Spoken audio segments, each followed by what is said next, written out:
So thanks for coming in to talk to us today about your work, Wunderkammer, Kunstkamera.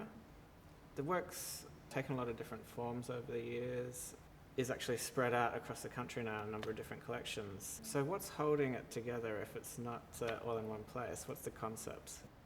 Well, just the name, I suppose. Of course, they're German terms and not everyone's experience.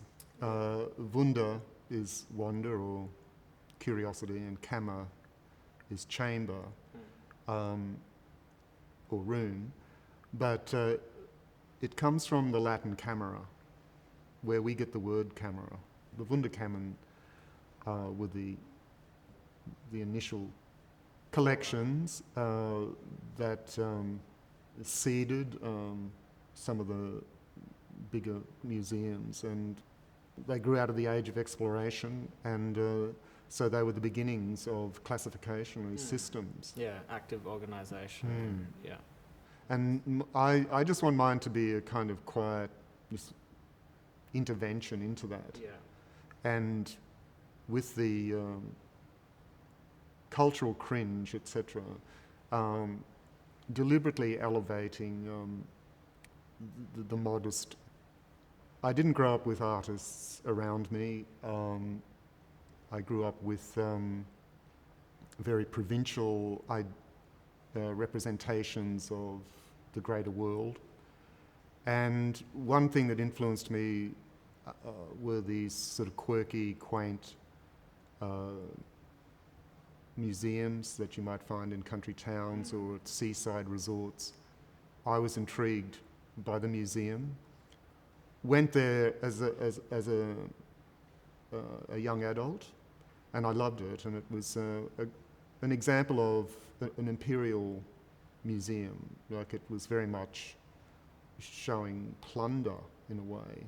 You know, there was just these excessive numbers of tribal artifacts in cases and stuffed animals.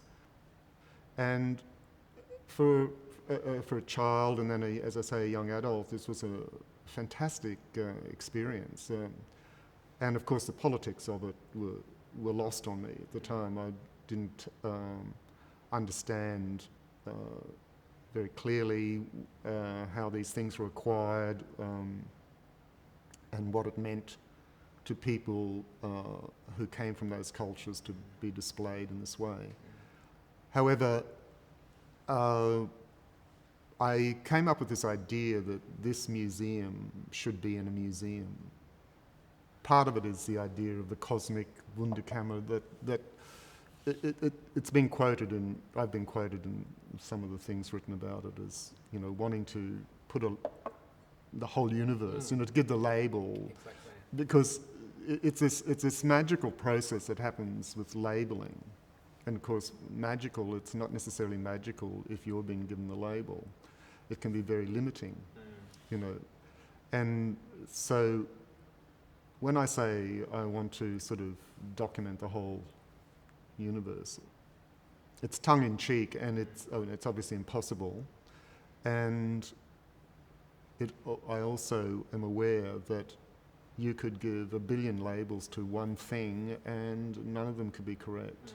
And once again, what is correct? So I think ultimately it's impossible to label anything.